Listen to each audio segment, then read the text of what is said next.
Hey everybody, it's Jason Blaha here. Now that my two obligatory informative videos are done for the day, it's time to talk about current events in the online fitness community. And since Hurricane Harvey hasn't knocked out my power or internet yet, let's go ahead and do that. So let me put on my +5 hat of weaponsmithing, work on skilling up my crafting a little bit, and let's talk about Conor McGregor.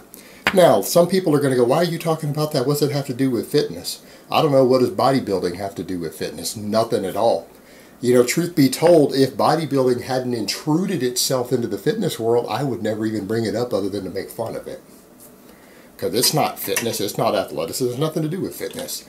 This is actually more fitness related. Boxing, MMA, that's 10 times more related to fitness than bodybuilding and physique crap will ever be. So let's talk about it. Now, some people are like, Jason, didn't you say that Conor McGregor was going to win when the odds were like 100 to 1 and it was going to be so overwhelming? You said he was going to win. He really did win when you think about it. I'm going to get to that in a minute. He absolutely won. And I don't mean won the fight. I mean he just won it live. The dude just won it live.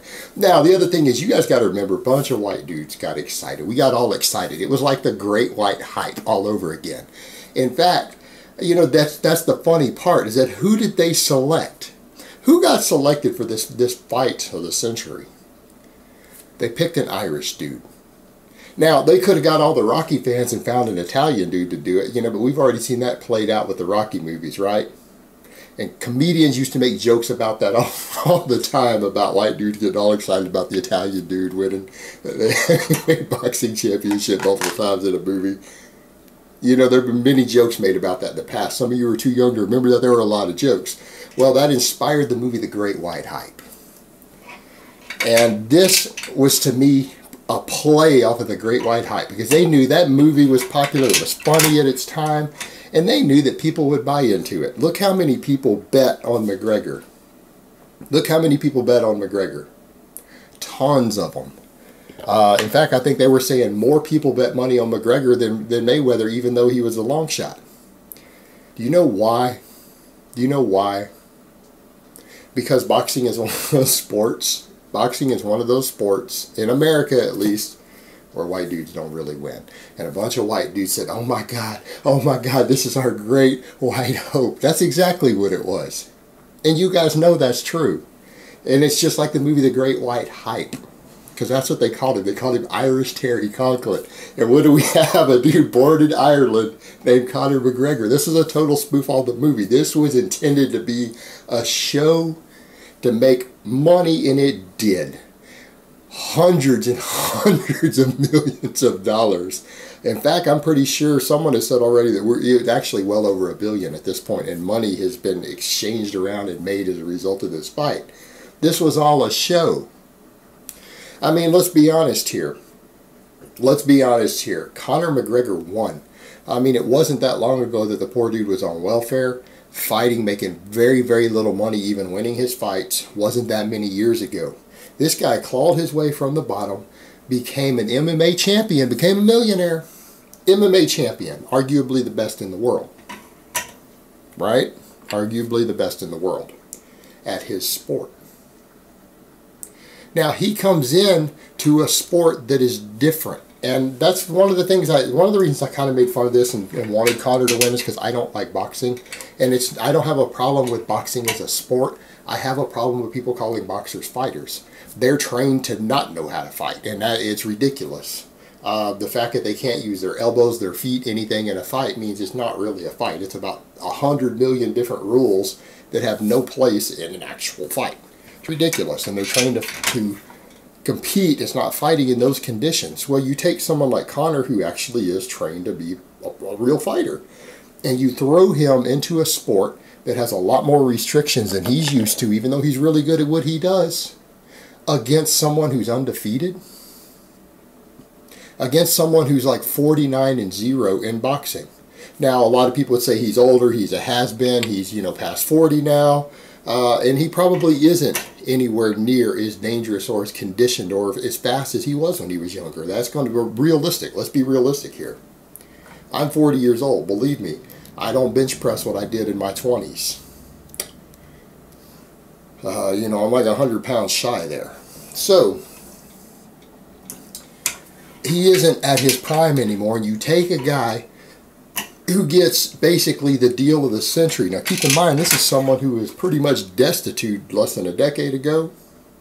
This is someone who was destitute, fought his way tooth and nail to the top in a fighting sport, gets invited to fight and showboat and do showmanship in one of these big, oh, let's just have a white guy fight the black champion and have a chance to win. Let's give these white dudes some hope, knowing people were going to pay for that. Knowing they're going to pay for that, because that's the reality of the society we live in. That's reality, all right? Let's just call that what it is. That's the real world. And people did. They put their money down because they wanted that hope. And he gets invited to this in a long shot. All right, the odds of him winning, because he's going against someone undefeated in a sport that has dozens of restrictions that he's not used to competing in, that he doesn't compete in, against someone who is undefeated, one of the greatest boxers of our time, for many of you, your lifetime, probably the greatest in your lifetime for many of you, again, arguably, who is disliked. All right, who has a lot of people who don't like him. They don't think he's a good person. And there's been a lot of talk of that online. Against this Conor McGregor, who comes in, and Conor's a showman. He has a big following. A lot of people love Conor. He's going to fight him. But he's outside of his element.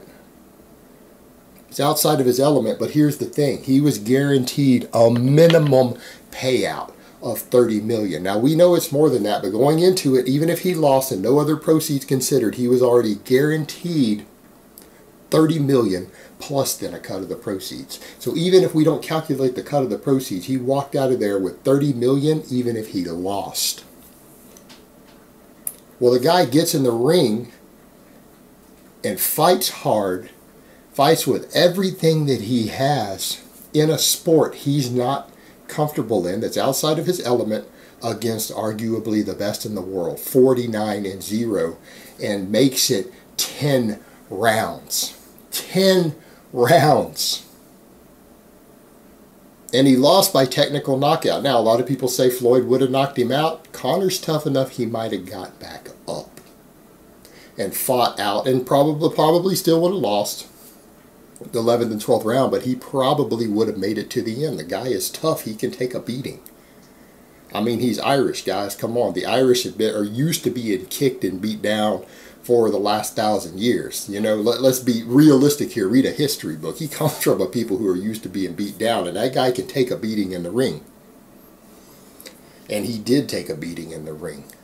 He took a beating and stayed standing with $30+ million guaranteed payout, even if he loses in a sport he doesn't compete in. He just won at life. He just got paid over $30 million. And some people are saying now that it's being calculated, he is going to get over $100 million. A guy who was on welfare less than a decade ago just made $100 million, was the underdog favorite, has millions of adoring fans, and just walked away with $100 million for losing, and he still put forward a good show. He won. He won even though he lost. And that's the thing, guys. This whole fight, this was all just for show. This was a big dog and pony show to get white dudes to jump up and put their money down for the Great White Hope. That's exactly what it was, and it worked.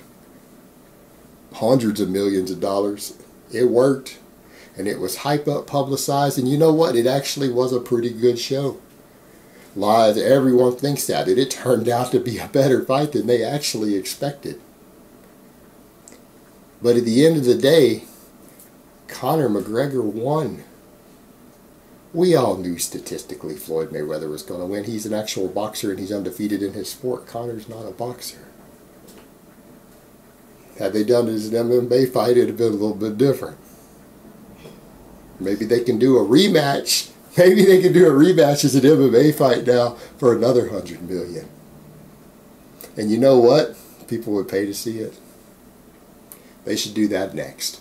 Alright guys, but that's really all I have to say on that today. I hope it's been informative, and I will talk to you guys next time.